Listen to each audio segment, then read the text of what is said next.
If you like audiobooks or audio shows, check out a free trial of Audible. Just click the link in the description. Welcome to MINDSHOCK True Crime. This is your host, Bruce McGuire, and Maxwell Powers. and today's episode is on the science of evil, nature versus nurture. So we will be looking at serial killers, psychopaths, sociopaths, and what causes them to be as they are. If you like our podcast, you can donate to our PayPal. Just check the link in the description. Make sure you subscribe to the channel, hit the bell for notifications on updates, and you can check us out on social media. Make sure you like our Facebook page, and you can check out our Twitter, Reddit, Patreon as well. Okay, Maxwell, so what are your thoughts? Is a serial killer like Ted Bundy or some of these other sadistic serial killers who tortured and killed their victims, some of them cannibals, were they born that way with that kind of inclination? Or did the events throughout their life and experiences with other people, being mistreated, or just typical general negativity that wasn't too extreme, did they overreact to it? What's the psychological deal with so-called evil people? I think there's a pattern there. So I don't know. I was talking to this person who's studying forensic psychology, and he said the majority of the serial murderers, they had animal cruelty in their past. They tortured animals, and they also had bedwetting. I'm serious. He said this. And then I forgot what the other one. Bedwetting, animal torture. It could have been child abuse, the third one, but I'm not sure.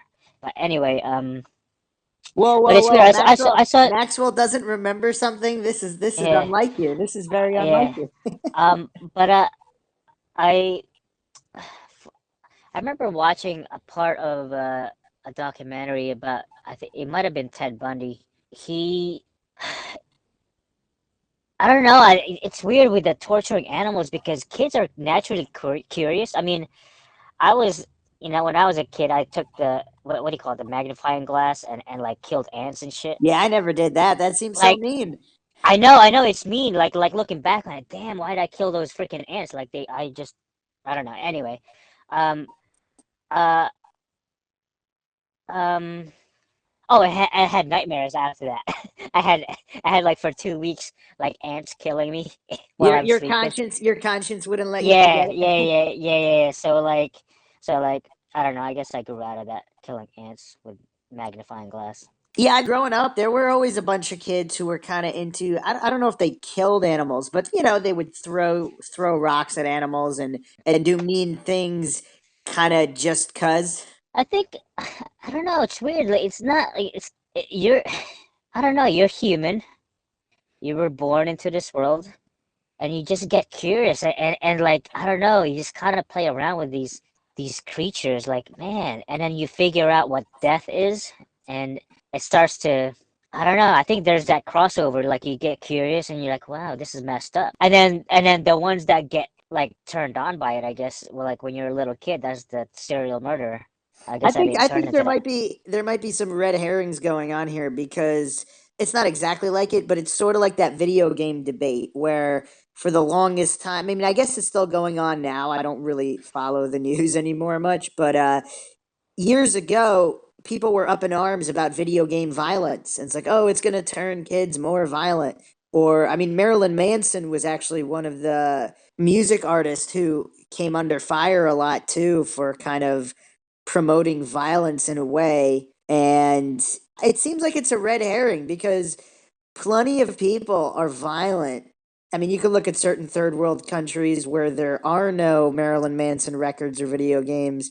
You got people who are violent, you got people who aren't violent. So, is it a chicken or the egg situation where violent people would also obviously play violent video games and enjoy violent music? And then you have people who aren't violent that just happen to like that music, or if they're exposed to it and whether they like it or not, that's not going to cause them to act a certain way. We could even do the crossover to criminology, like the capital punishment. I don't know if I've mentioned this. on the podcast, but we've had conversations about it before. According to FBI statistics, in states where there's capital punishment, the murder rate actually rises.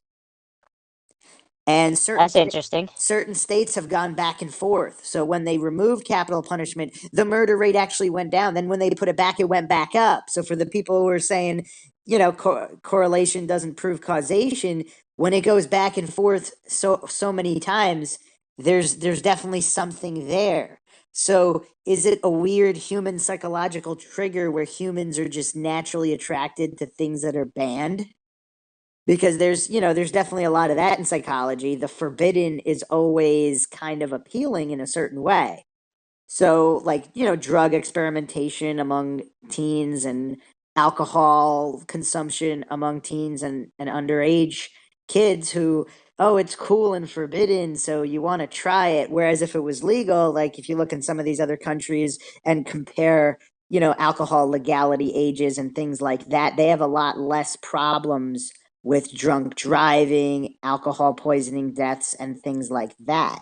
So we have all these I, things I'm I'm I'm going on. interested in how that skews the research though. Like if you're doing the numbers on, let's say, like drug users, like there's more of an interest in surveying that if you're into punishment mode, like if the society's into proving that punishment is worth it, so they they rack up the numbers. Whereas when it's not illegal, it's kind of like Now hold on a it's second. Hold on a second. Let me. Yes, I'm sure there's biases like that going on. However, let's look at something a little simpler. So let's look at motorcycle helmet laws because at one point I was looking for correlations between that and capital punishment. In states where helmet laws are not mandatory, there are less fatalities due to not wearing a helmet because people are more careful when they're not wearing a helmet. So wearing a helmet gives a certain false sense of security.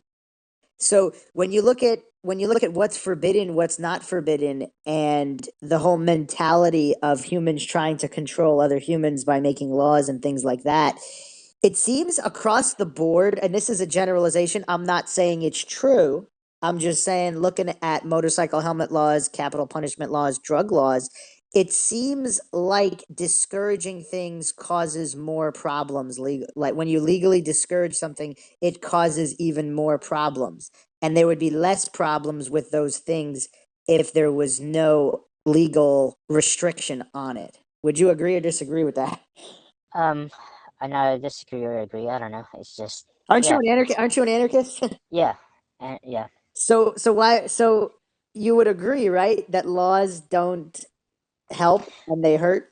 Oh, yeah, for the most part. I mean, I do have some questions though, like some doubts that there are some state enforced laws that somehow has side benefits. Like for example, the seatbelt law. A lot of the when they try to get people to wear seatbelts to save people's lives, like they couldn't do it uh through advertisements, like through being cool. Like it was hard to make it cool to put on a seatbelt.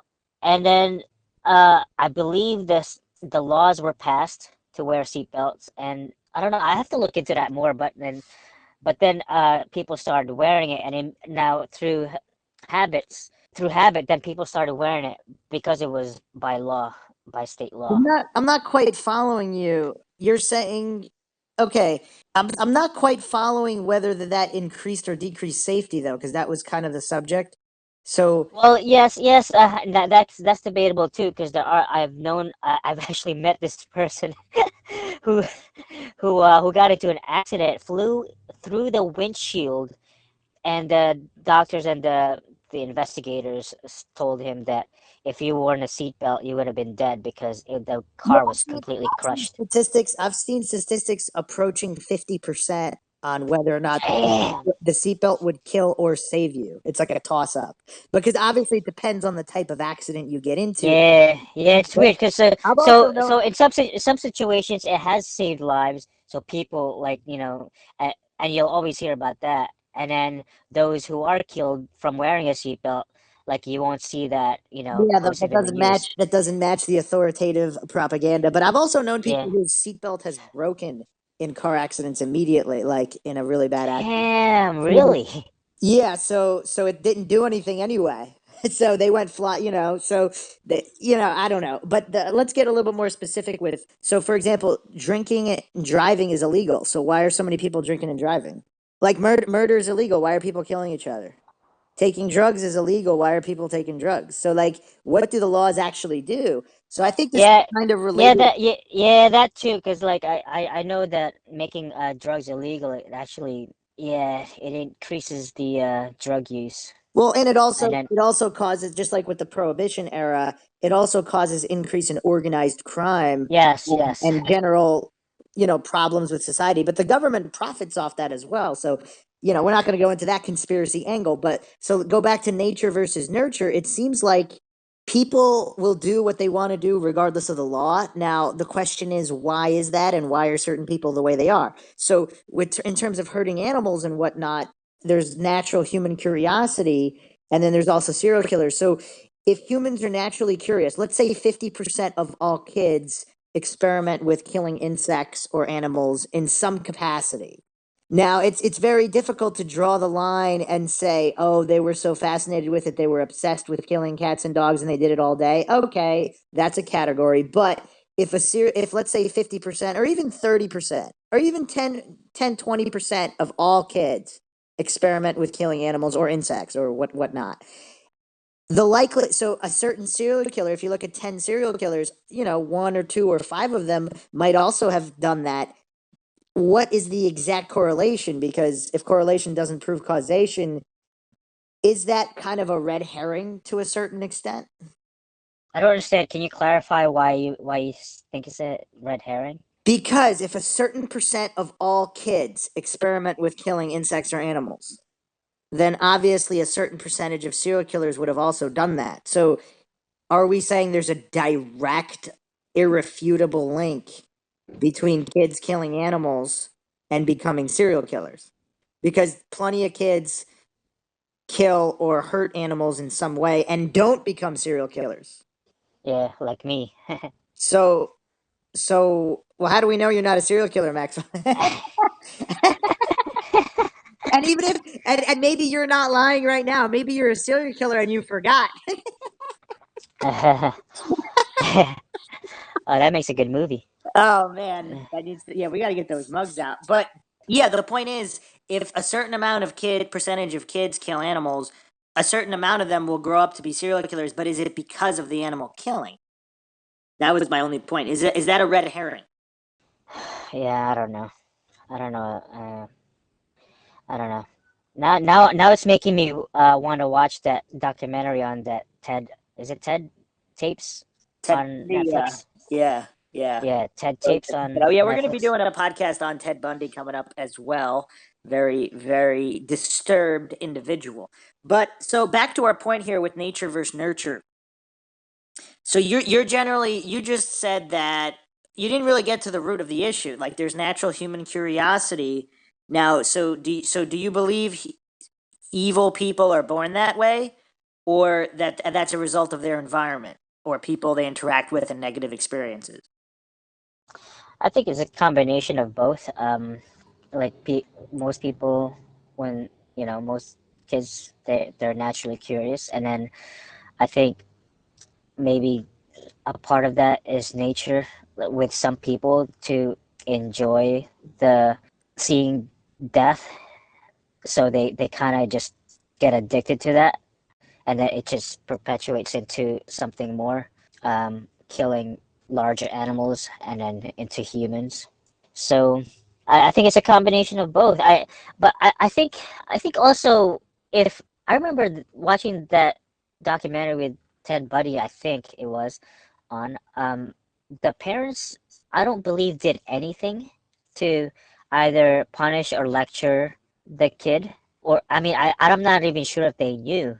I gotta watch that Well, that's again, why but that's why there's so many cases that throw a wrench into some of these theories, because yes, a lot of serial killers were abused as children, and caused a lot of psychological issues as a result. But there's also examples of serial killers who had like the most loving parents and the best childhood imaginable, that, they weren't even poor, they were middle class, upper middle class, Yes. or even rich. And Yes. so these serial killers throw a wrench in that whole thing because Yeah. Yeah. they had the best childhood upbringing imaginable. And then you also look at all the countless kids who grow up in poverty, being And, abused by parents and family members. They don't become serial and, and it seems like this is just my guess. It seems like they're at both ends of the spectrum, like complete child abuse, crazy life, and then also perfect home. Like it's never like in the middle. Actually, Or I think there's a number of cases where it's in the middle as well. But what I find interesting, these black and white fallacies, what I find really interesting, look at all of the kids who were like you said, moderately abused, maybe not really, really poor, but semi-poor, and they don't become serial killers. And look at all the people, like you can find people who just really grew up in the worst circumstances imaginable. They don't become serial killers. yeah, like that's like Tony Robbins and Well, yeah, some of them, yeah, Teal some of them. Teal Swan. Teal Swan is like that. She experienced a lot of oh my God, horrific There's a lot. child satanic abuse. There's a lot of. It's insane. There's a lot of. Well, alleged. Some people think she's lying about that, right? Yeah, yeah. Well, yeah, maybe. Like, but after I don't my know. I opinion, haven't like, checked. I haven't checked police reports or anything like that on her. I mean, you know a lot more about her than I do. But yeah, no. There's so many people that turned their life around from poverty and abuse and turned it positive. And then and then there's even more examples of just average people. They had a horrible childhood, and then they had a horrible childhood, and then they just get a regular job, or they go work at McDonald's. You never hear about them. They're not serial killers. They just turn into average normal people. So how does that affect certain attributes that are given to serial killers? Because when there's all these countless examples of people who had the same upbringing in the same circumstances that did not turn into serial killers, how do you factor that in? yeah. I mean, it's a toss up. I mean, the kids too make decisions at young ages, like like they do make decisions as far as like associations to events, whether negative or positive. Like, and they do make those small decisions that lead to these personality changes, whether to a positive or a negative life. So I don't know. It's a toss up. It's a number of events happening. Because even those I think that were kind of they're they're well, the way their brain works, they should have been murderers, but they kind of make these decisions in their brain throughout life that make them, you know, good people. Oh, And that's I've never heard that phrase that way, almost like a reverse engineered, where they everything pointed to them becoming like criminals or killers, and they just didn't go that way. yeah, I mean,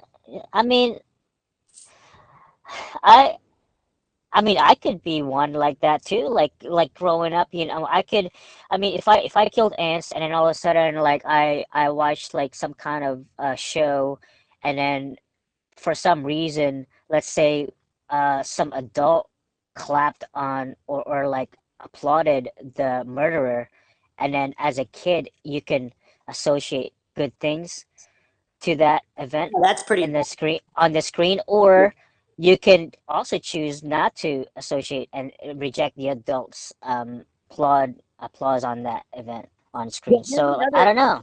here's another dark theory. So when you look upon genetic memory, so basically if the memories of our ancestors and the lives and information in our ancestors' brains and genetics, if that's passed on, then for example, if someone was like a raiding barbarian and just went around slaughtering people, women, children, whoever, and felt good about it, it was like their job, that's what they did, then one of their descendants possibly could, when they kill somebody, maybe even it was by accident, if their first victim was either accidental, or maybe they didn't kill the person, they just beat them up for whatever reason, they got mad, and they felt some kind of a connection with genetic memory, and it was in their genes to be violent. So they felt better after being violent, and they just kept escalating their violence on the way to becoming a serial killer. What do you think about that? That's interesting. It's interesting. Like I don't use that term a lot. Genetic. Wait, how do you say it? Genetic Genetic what? memory. Yeah, genetic memory. Because I know, like the big guys like Carl Jung believed in that. Also even like the spiritual teachers of today, Well, like it explains. Eckhart Tolle, they he believes in that universal type. Uh, Wait, do you mean collective consciousness or genetic yeah, memory? like, well, Those I'm not sure. are kind I of different. forgot what.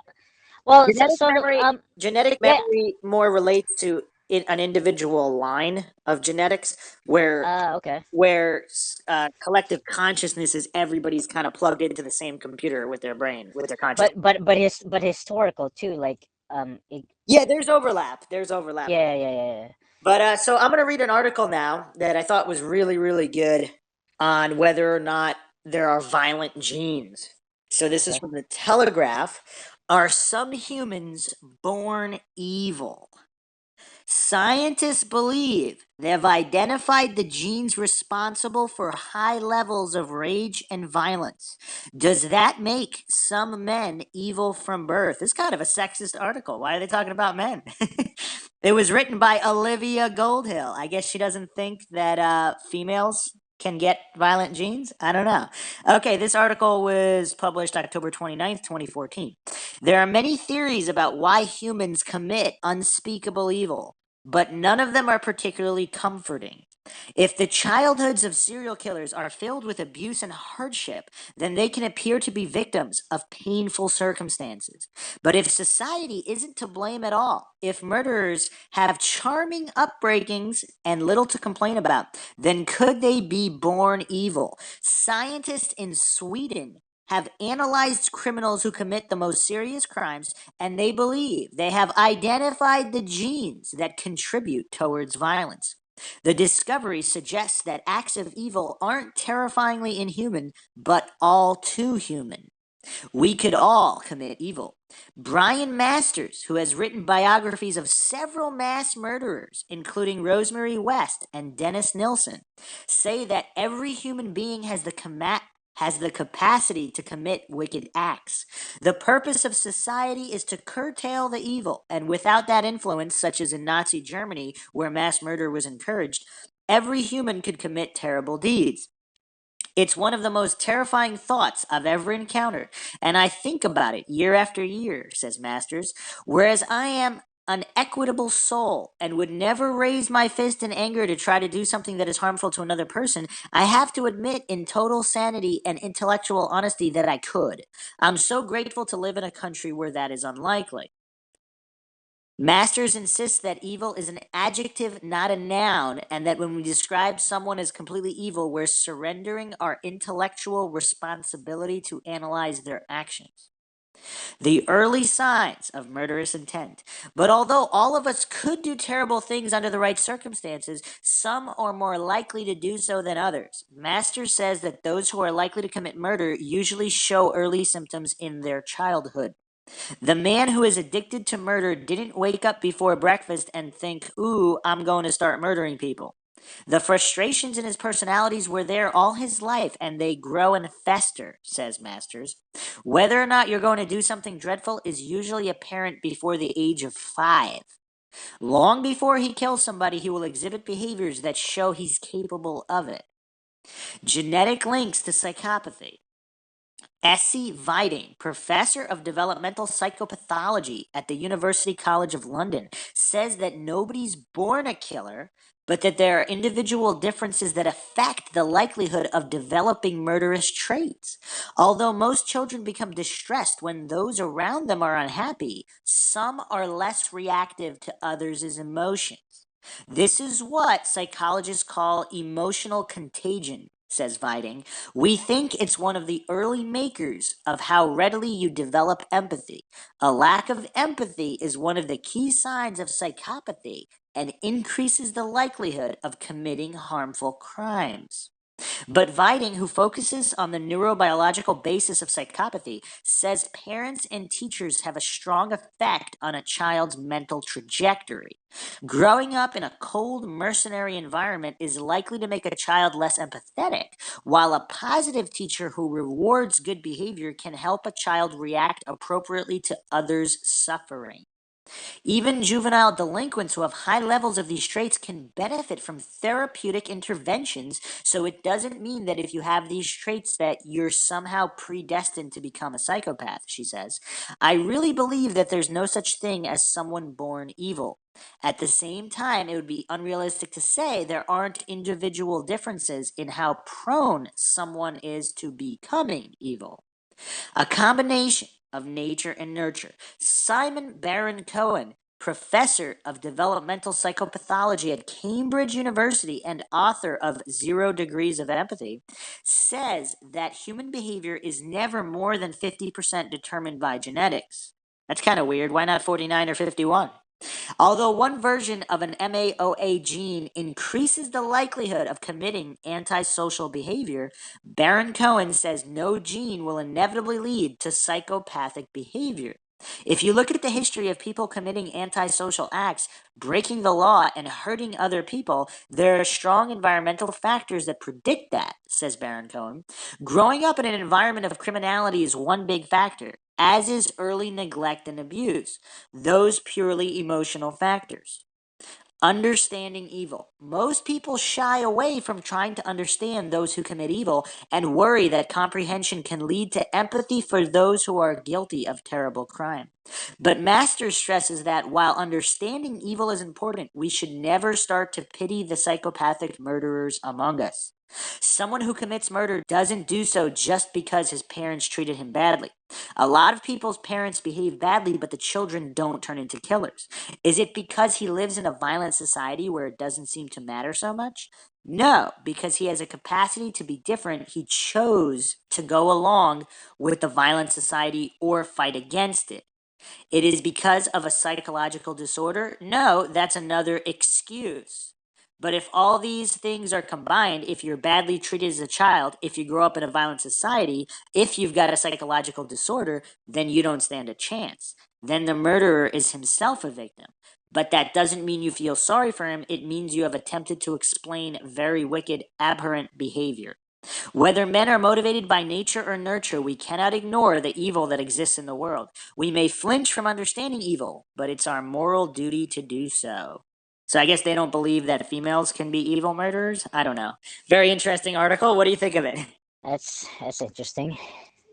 So Yeah. they also didn't touch upon like a psychological disorder is no excuse.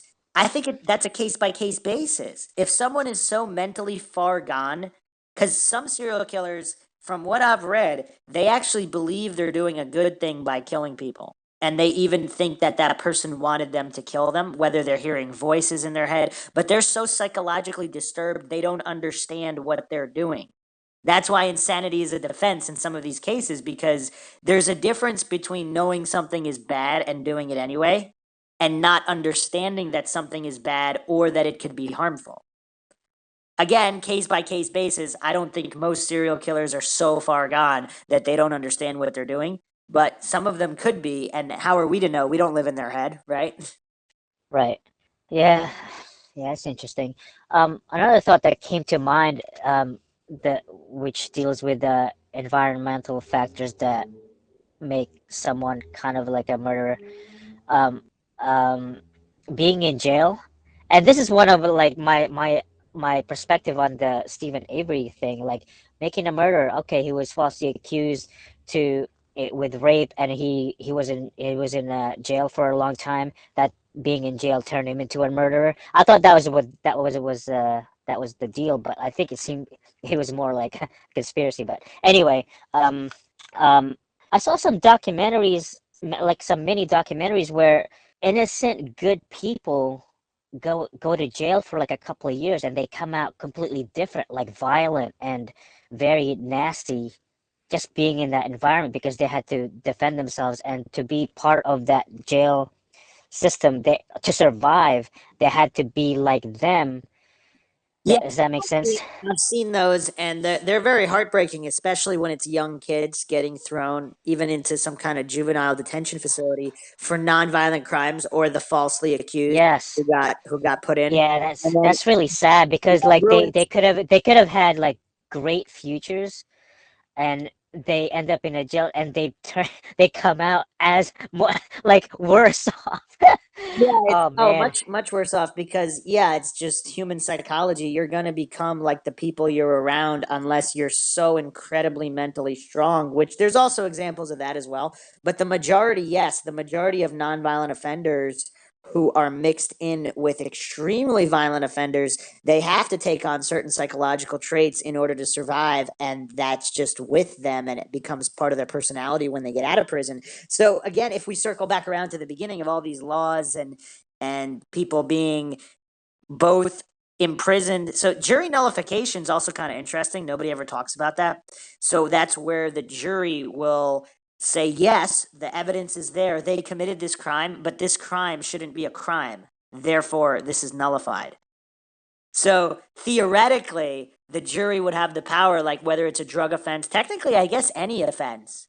I mean, it'd be curious to see how that, if they were like, if the whole jury just happened to believe that murder shouldn't be illegal, they'd be like, oh, yeah, well, they did the crime, but it shouldn't be a crime. So they execute or exercise jury nullification. But yeah, in some of these cases, it's kind of bizarre because does it do more harm than good overall? The whole nature Yeah. versus nurture debate has been going on for a really, really long time, and there seems to be legitimate evidence on both sides.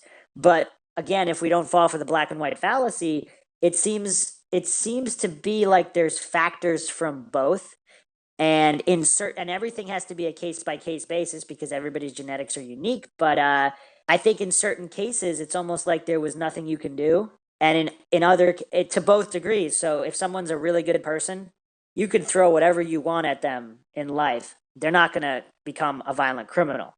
And someone else, because of their genetics, it doesn't matter how you avoid negative situations. They're going to find their way to be a murderer anyway or a violent criminal. It's kind of weird. I mean, we're venturing into the areas of fate where is everything kind of fated, where you can't escape your fate regardless of what your fate is. Yeah. Yeah. And the other thing we didn't touch upon is demonic influence. So it's most people, this isn't a paranormal podcast, but most people really scoff at the notion of demonic influence. But what about the cases where there's like a loving father or mother that just snaps one day and kills their whole family, sometimes commits suicide as well, where there were no signs, there were no warning signs. They were completely normal and loving by all accounts. And obviously, there's also cases where they weren't, and they I were. I Hold on, let I me heard finish. of this. Let me Oh, finish. okay. Let me finish the point because people will always pick out certain exceptions, which are true. So there's situations where a mother or father, where they kill their children than themselves, or sometimes they don't kill themselves. There were hidden problems, and they just kept them cover up. So it appeared like it was a perfect idyllic life when it wasn't. But there's also cases where it really appeared to actually be a perfect idyllic life with no major problems, and they were a loving parent, not a single red flag anywhere, and one day they just snap. Could that be, again, we don't know what it is, but when this scenario repeats itself X amount of times, and we're talking, was there some kind of demonic influence? And when I say demonic, I don't necessarily mean a demon from hell. It could be an interdimensional entity. It could be some kind of mental virus, some kind of in spirituality, it's kind of explained as paranormal or supernatural. But if there is a scientific explanation, once again, we haven't reached it yet. Maybe it might take another couple hundred years for science to reach the level it needs to explain this in what's currently viewed as scientific terms. Could there be other influences that we aren't aware of manipulating people so it's technically not their fault? Yeah. Yeah. Only time will tell. But I saw this. It's one of those. cold case, or not cold case, but like those shows on murder. But there was this one case where it was really interesting. A good guy, father of like four or something, one day just ended up killing the whole family. Good guy, like nothing was wrong. And the defense was there was a mixture of chemicals of like some kind of household cleaner that made him insane. So he entered a garage full of these chemicals. So if he entered this room like full of these like filled with these fumes, like maybe a combination of these cleaners, and he went completely insane and just murdered the whole family. And that was that. That was the defense, and it was a really good case. So he was So acquitted, or what happened? He got off? I'm not sure. I'd have to look for it again, but I'm not sure. I forgot what happened to that. He might have been found guilty, but I don't know. Things happen like that. Like Yeah, that's a imagine pretty like good. That's a pretty good imagine defense. imagine like let's say you have like gasoline mixture or like it just spilled with bleach or something like that. I don't know what the hell happens to these things, and then you just breathe this in, and you go completely insane for like 5 minutes, and everyone's dead. Well, that's why there's an insanity defense, because even temporary insanity, like there's a lot of causes to temporary insanity, like certainly some kind of unintentional ingestion of some kind of biochemical agents that could definitely make you weird. Yeah, and I'm sure there have been weapons developed for that purpose. Yeah, it's kind of crazy to think about.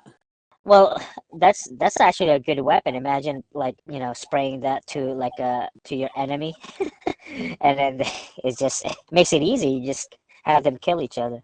I'm sure that's being developed if it's not already developed. That's pretty spooky stuff. Some people think that's if we're getting into not necessarily chemicals, but some people think the new 5G wireless network for cell phones is going to be the end of humanity, because you're going to be able to program people's brainwave states and give them suggestions. And That's actually in one of the recent movies, like really recent, like 2017, like one of those. Yeah, yeah, it you was watch a it lot was of you watch a lot of movies. yeah, but I always forget what the hell they were. Max Alarmy. Wait, what's the point of watching it if you're going to forget anyway? Well, I remember the experience. Like I remember the. I don't know. Well, I enjoy it at the moment, I guess. Okay. You know what's crazy? If there was some kind of amnesiac serial killers, I'm sure there were, but they were a serial killer, but they didn't know it. Oh, and they just suddenly forgot how bad they were, Yeah, and they turned out to be like family men, like yeah. raising great kids, going to football games, That and that would that would make a great movie. uh, All right, so okay, one other thing we didn't talk about is, if it really is genetic, why don't we see more like familial lines of serial killers? Where oh, that's very like interesting. I've never seen that before, like a Ted unless Bundy, unless like serial killers are no, if they weren't caught, then they're that good that nobody would ever find out about them. that's But true. Or they never confess, so like and they never left a but diary. Then you'd yeah. think throughout history there would be at least one line that got figured out, right? That's true. Like I never heard of that. Like a family line of murderers. Huh. Yeah, like you think Interesting. throughout history, if it really is, if the genetic component is really really strong, throughout all of history, we don't have one family example where it was like That's great that's a grandfather, great that's grandfather. a wow, that's a good defense for or that's a good well, how should I say? That's a good thing Point against against like yeah, point genetic. against Yeah. point against the genetic argument. Well, I mean, point against the definitive genetic argument. I mean, obviously, it could be a component we don't know, but yeah. So it's yeah, it's interesting because there's definitely families of serial killers, but normally it's only like one generation. Like if it's a Texas Chainsaw type family where they just kill, or I mean, it's more cannibalistic, I guess, but it's not necessarily. Yeah, I don't know. Like I haven't seen any example of multiple generations of serial killers in the same family. Yeah, I haven't seen one. I mean, there's also quite a few people, even though generally there seem to be less serial killers operating today, although that's really unknown because of the amount of missing people. But there are less confirmed serial killers operating today than there were in the past, even though there's more people, the population is greater. Again, it's very difficult to rectify with the numbers of missing people, but I'm going to read one more article from Psychology Today, and this is by Barrett Brogard. The Superhuman Mind, The Making of a Serial Killer, Possible Social Causes of Psychopathology. This was published on December 7th, 2012. I don't know what made people want to be friends. I don't know what made people attractive to one another. I didn't know what underlay social interactions. I don't feel guilty for anything. I feel sorry for people who feel guilt.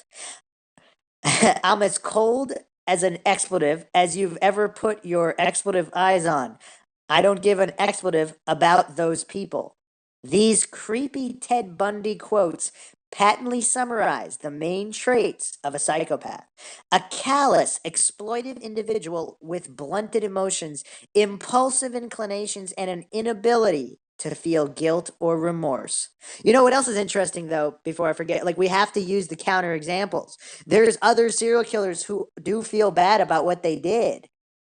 Some of them even begged to be kept locked up in prison. And then when they were let out anyway, they killed more people because they knew they couldn't stop killing and they wanted to be locked up. Some of them killed themselves. I mean, you have examples across the board, so it's not. I mean, yes, there are some killers who feel no guilt or remorse. But the other thing, do we really know for sure they don't feel guilt or remorse, or if they just said that?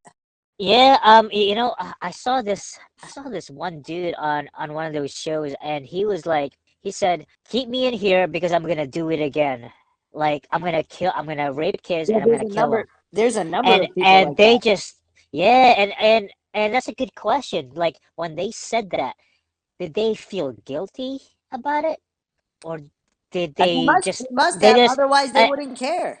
yeah, well, uh, Here's the other thing that's difficult about studying the psychology of these kinds of people. You don't really know what if they mean what they're saying or if they mean what they say in the moment, but they're so mentally disturbed, they think completely different in another moment. And I'm not even necessarily talking about multiple personality disorder, although that could be a factor as well in certain cases. I'm talking about just in general when somebody's so mentally disturbed, they might think there's nothing wrong with what they're doing at one moment. Then they feel tremendous guilt and sadness another moment. And then, like, that wave passes, and then they feel nothing another moment. So, depending on when you talk to them, even if they're technically not lying at the moment, that doesn't mean that's the way they always feel. And that doesn't mean that's the way they felt before, during, or after any of these serious crimes. And you also don't know, because Bundy was supposedly very, very intelligent. So, how much of this is serial killers wanting to be perceived a certain way and kind of crafting all of these responses because they want to be seen a certain way? And that's not the way they really feel. How do we know? yeah, I don't know. I mean, now thinking about that, how disturbed they are that they don't feel guilt. I can see how now some people will perceive an honest statement from an actually guilty person. So they feel no remorse whatsoever. So they they come across so honest, and Yeah. so that could be true too. But Mm. emotions are fleeting. So, especially if they're incredibly disturbed, I mean, they could be on an emotional roller coaster and they really mean what they say at one moment, but they don't mean it at another moment. Or they're just wearing a bunch of different masks and they might even forget which mask to put on when. Yeah, and that's yeah, and you know, multiple personalities kind of come into play here too. That's kind of that's interesting. All right, so continuing on, the causes of psychopathy remain a mystery. We don't even have a satisfactory answer to the question of whether psychopathy is a product of Mother Nature or a feature of upbringing. That's an interesting word, a feature. One of the best sources of information about whether traits are a result of nature or nurture comes from the Minnesota study of twins reared apart. The Minnesota Twin Study is a project originally led by Minnesota professor of psychology Thomas Joseph Boucard Jr. The Minnesota Twin Study has shown that psychopathy is 60% heritable. This percentage indicates that psychopathic traits are due more to DNA than to upbringing. Now that's interesting because this conflicts with the other expert in the previous article who's saying it's 50 or less. But anyway, recent genetic studies of twins indicate that identical twins may not be as genetically similar as hitherto assumed.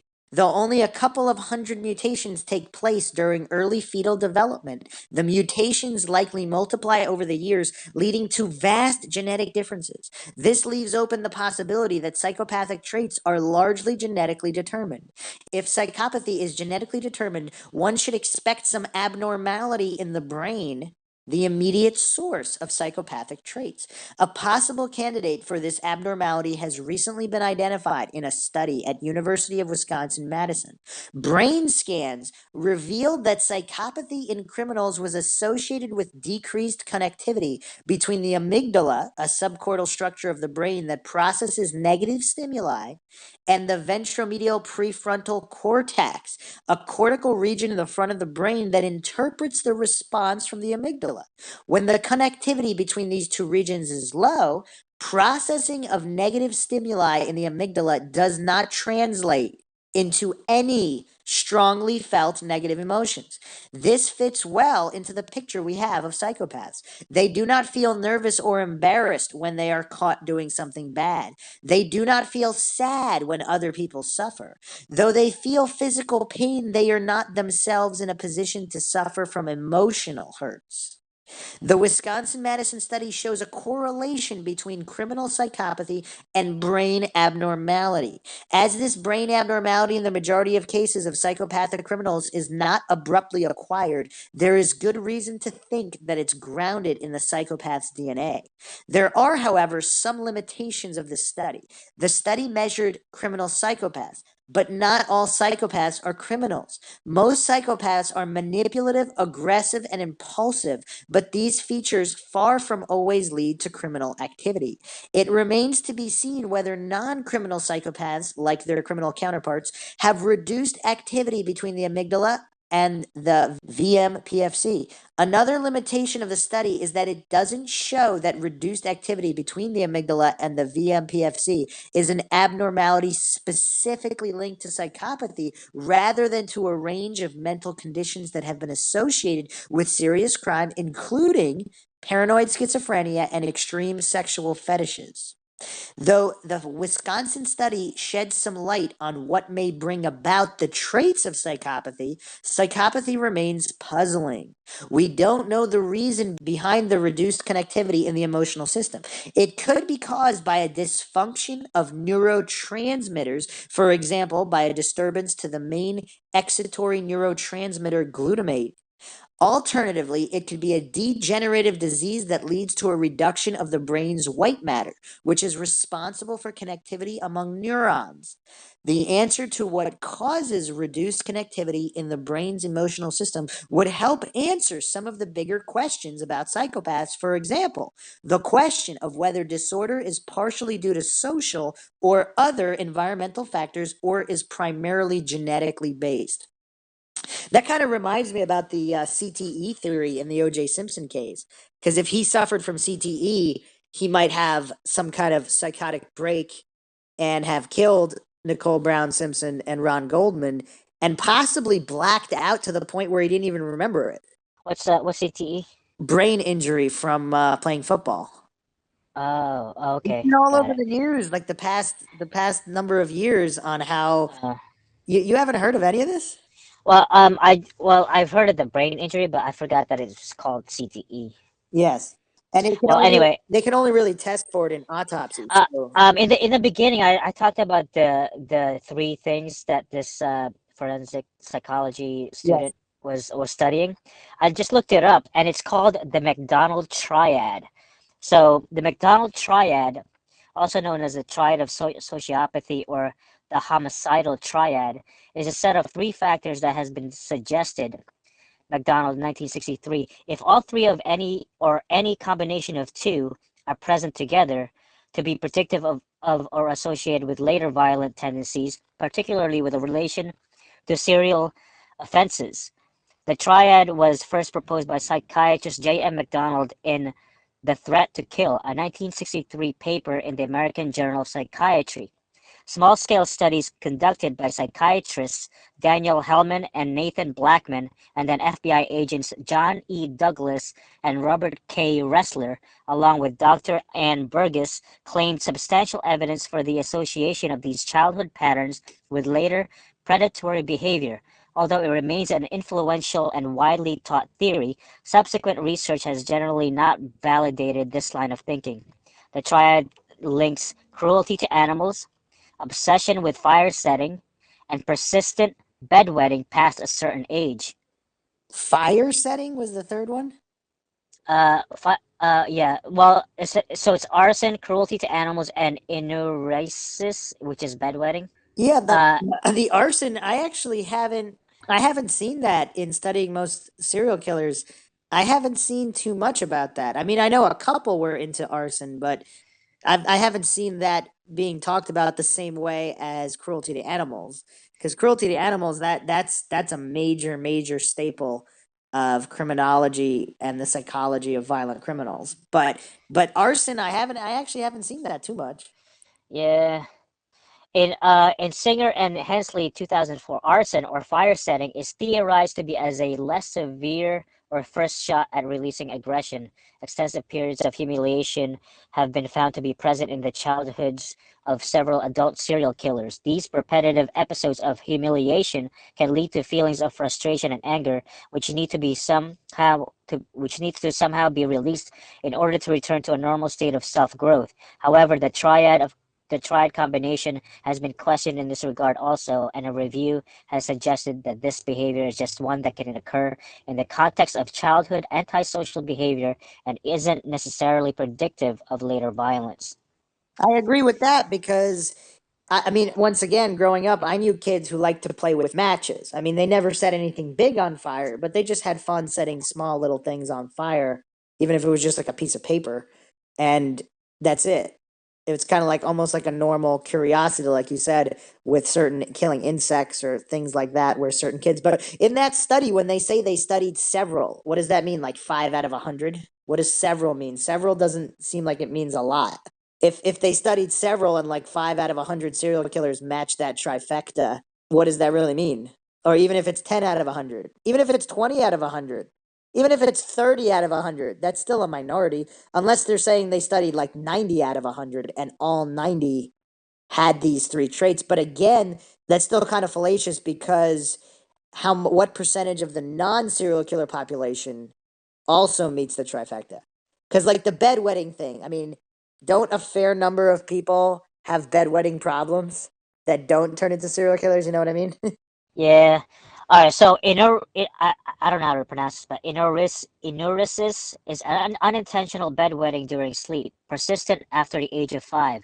The bedwetting must continue twice a week for at least 3 consecutive months. Some authors continue to speculate that enuresis may be related to fire setting and animal cruelty in some way. One argument is that because persistent bedwetting beyond the age of 5 can be humiliating for a child, especially if he or she is belittled by a parental figure or other adult as a result. This could cause the child to use fire setting or cruelty to animals as an outlet for their frustration. Enuresis is an unconscious, involuntary, and nonviolent act, and therefore linking it to violent crime is more problematic than doing so with animal cruelty or fire setting.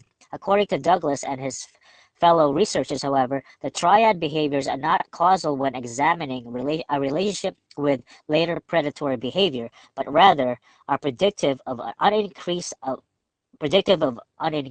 likelihood of future behavior patterns and give professionals a chance to halt some patterns before they progress.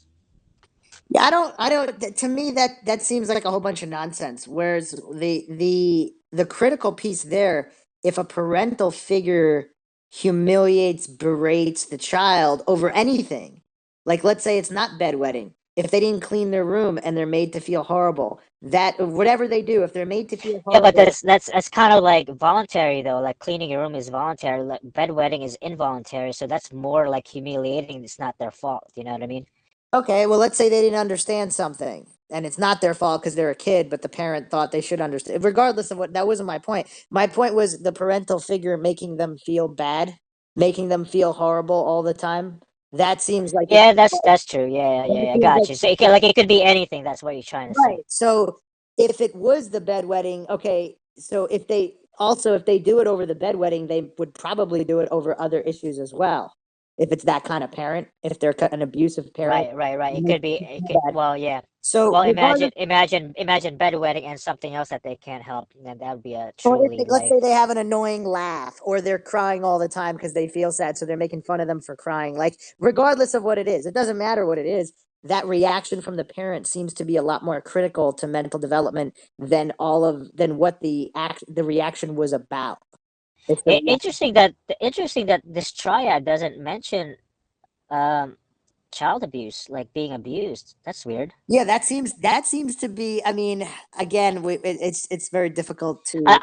I would think like instead of having neurosis as the third, like child abuse. I don't know. I mean, like verbal abuse from a parent would be like, Yeah, I because don't know. that would cover the bedwetting as well as many other things. So it's Yeah, more generalized, like well, think about it though. Think about or instead of it, like linking it to neurosis only, it could be just uh like embarrassment for an involuntary thing. I guess I don't know. More I guess more generalized rather than bedwetting. okay, so I just looked it up. About 0.5 to 3% of teenagers and young adults wet the bed at night. And even on the Mayo Clinic states bedwetting before the age of 7 isn't a concern. So it's not just older than 5. I mean, basically, older than 7 is when it's a major issue. So they're saying a 6 or 7 year old is going to feel, that's a major issue. It seems like there's quite a lot of 6 year olds who still wet the bed. So why would that be an issue? Not to mention, you have even if it's only 0.5% of teenagers and young adults, that's millions of people. So if we're looking at only the US, so what percentage of the US are teenagers and young adults? We're talking about a substantial amount of people. Even if we're only looking at tens of thousands, they're not, even if among those tens of thousands, how many have also killed animals at a young age or played with fire? If 90% of that number do not become serial killers, but 10% do, then is it really the bedwetting, the arson, or the animal cruelty? Without having complete figures, which we don't have, it's really impossible to state. It's almost like an exercise in futility in determining that trifecta, right? Yeah, I don't know. I mean, I haven't really studied enough. I'd have to look into this You more. need to become a bedwetting expert, Maxwell. I think that should be your next field of research. But okay, back to the Psychology Today article. Social factors have some, even if only small, role to play in generating psychopathy. But after many years of investigating the minds of psychopaths, researchers have been unable to find any factors that could contribute to the development of psychopathic traits.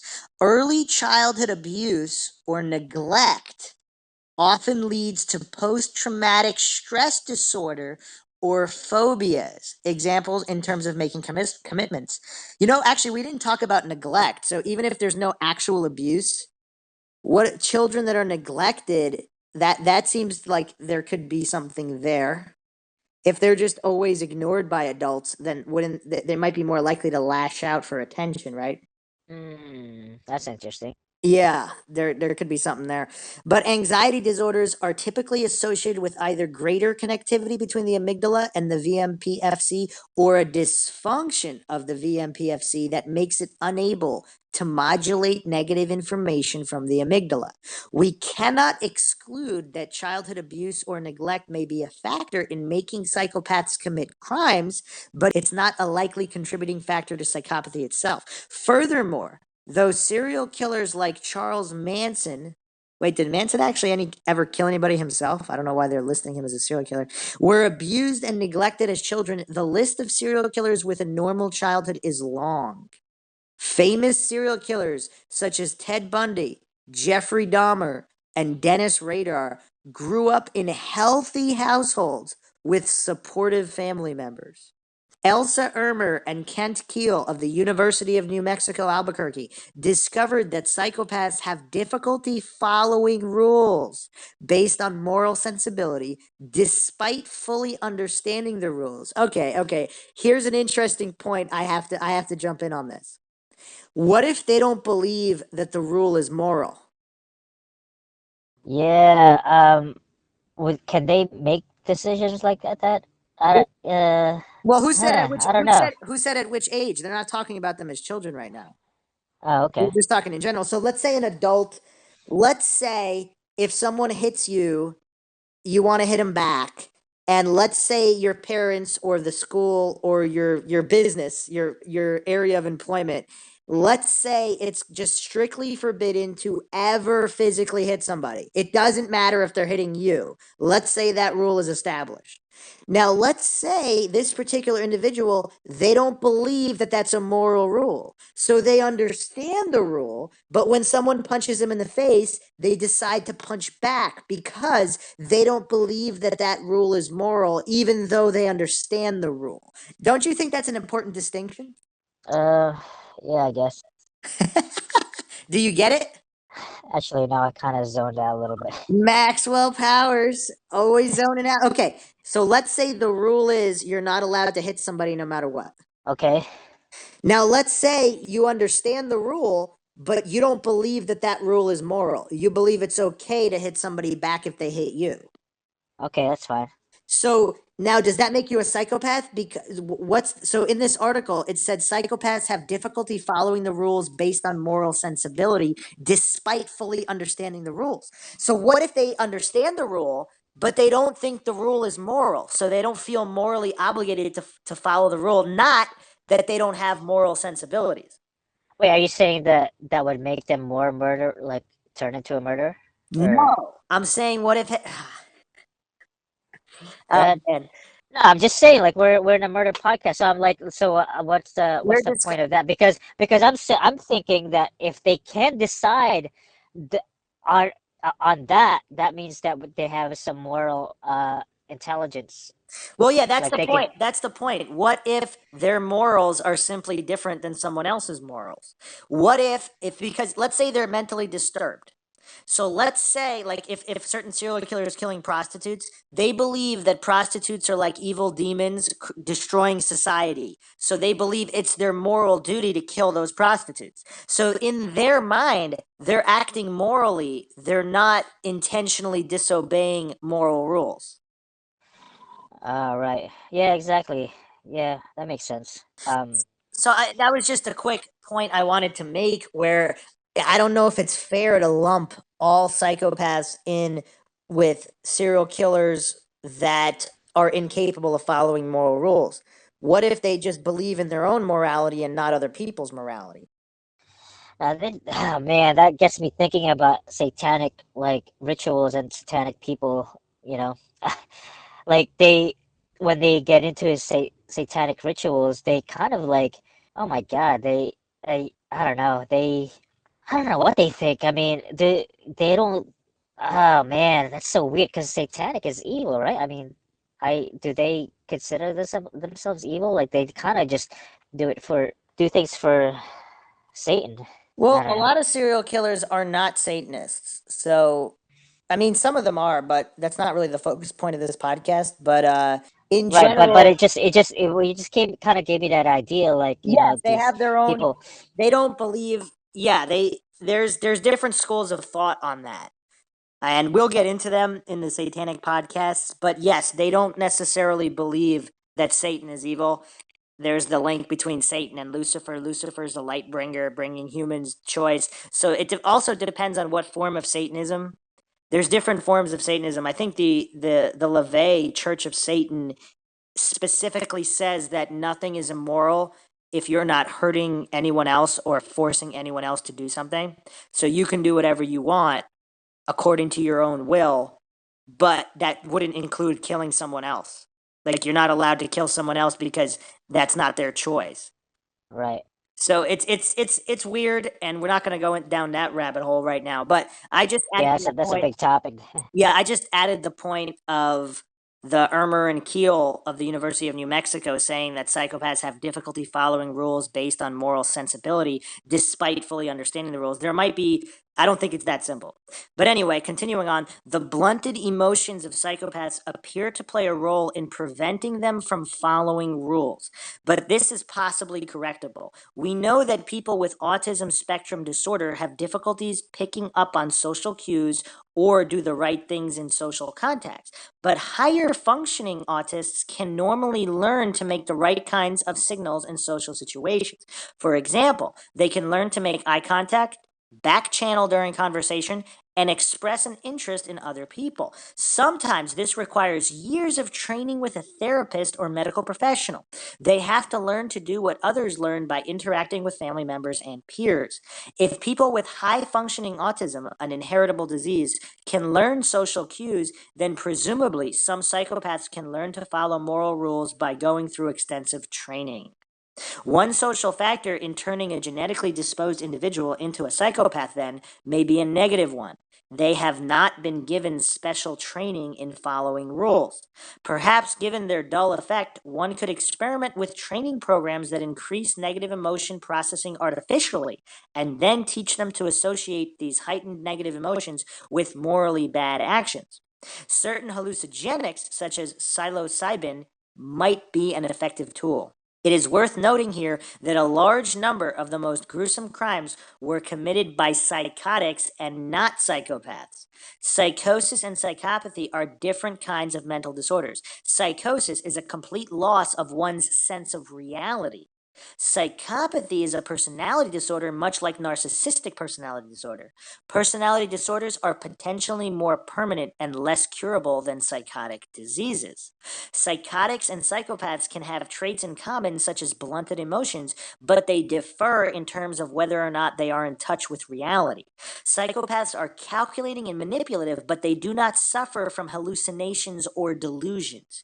They do not hear the voices of strangers in their heads or hold elaborate false theories about the world. Serial killer Coral Eugene Watts strangled several women because he saw evil in their eyes. Belle Sorensen Guinness slaughtered her husbands because she believed men were evil. Well, why did she marry them then? Anyway, Ed Gein mutilated, skinned, and gutted his graveyard goodies and his only live victim because he wanted to be a woman and believed he needed body parts for a sex change or maybe to make a replica of his mother. Richard Trenton Chase drank and bathed in his victims' blood. He believed he had to do this to prevent Nazis from turning his blood into powder with a poison they had hidden beneath his soap dish. One hypothesis about psychotic diseases such as schizophrenia and bipolar disorder is that the glutamate system is dysregulated. Overstimulation may lead to manic phases, delusions, and hallucinations. Lack of simulation could lead to blunted or negative effect. The overstimulation and lack of simulation may happen at the same time at different receptor sites. The mechanism underlying psychopathy and psychosis may thus overlap with respect to the blunted or negative effect. All right, so what does that shed light on? It sheds light in deciphering between psychosis and psychopathy. I don't know. Yeah, and the overlap and the different. I'm curious if there ever was like a real life Hannibal, like psychotherapist, psychologist, and serial murderer, because that You would be mean, very you mean, interesting. you mean from Silence of the Lambs? Well, has there ever been a serial murderer that was also a psychologist I'm sure there or has. psychiatrist? I mean, I'd like to look into that. That's like the real life Hannibal. That's some scary shit. Well, supposedly the character was inspired by a real life doctor and murderer. Oh When, shit! I didn't know that. yeah, Harris, who Okay. made the character, revealed that he met this person while visiting a prison in the city of Monterey during a trip to Mexico in the 60s when he was a 23-year-old reporter. Oh, no kidding. Yeah. Oh, read more. I'm interested. All right, so he compiled a few people. So supposedly he also took Ted Bundy as kind of an outline, and because Bundy was very, very intelligent. So Robert Keppel, who is a criminology professor and profiler, had a relationship with Ted Bundy. And while Bundy was in prison, he helped Keppel in his investigation of the Green River serial killings. So he kind of worked as a consultant and expert. And his narcissistic ego likely received great pleasure in feeling needed Wow. to solve the murders, just like Lecter it did in the movie. And then, Ah, that's interesting. yeah. And Buffalo Bill is inspired by both Ted Bundy and Ed Gein. So yeah, there seems to have combined quite a few characters, but so there were actually quite a few serial killers who were doctors. That's an interesting topic that you mentioned that. Yeah, that's very interesting. I'd like to hear more about that. The doctors. Maybe we should do a podcast on that. Yeah, that probably needs its own podcast. But I mean, some doctors kill their patients because they want to end their suffering, not because they take pleasure in killing people. Although, it's kind of weird if they go insane from killing so many people to end their suffering, then they enjoy killing them. Then they have psychotic breaks where they believe people are telling them to kill them when they're not, and they end up killing a lot of people who want to live. I mean, that's bizarre, right? Yeah, that's crazy. Now that I think of it, there must be some crazy doctors out there. Like they actually they get away with killing people, but no one knows that they killed them. You know what else is insane? That's There's that's a scary thought. yeah, John Bodkin Adams, and he supposedly might have killed up to 160 patients, and he was never convicted, but 132 of his victims just happened to leave him money in their wills, and he was in prison for fraud. So not a, so he supposedly he killed a bunch of people and wrote that they were going to give him money in his will. That's insane. Oh my God. So if a patient confesses that they put him on his will, they ended up dead. Yeah, I mean there's quite a few doctors who were serial killers. Yeah, that's definitely a good Mind Shock episode. All right, so yeah, so nature versus nurture. Quite a few different theories, some evidence pointing to both sides of nature versus nurture, but we've looked at quite a few different scientific and psychiatric analysis of psychopathy and psychosis, and whether or not either or both are involved in serial killing. If you like our podcast, you can donate to our PayPal. Check link in the description. Make sure you subscribe to the channel, hit the bell for notifications, and make sure to like our Facebook page. And you can also check us out on Twitter, Patreon, and Reddit. This is Bruce McGuire signing off. And Maxwell Powers. We'll see you guys next time.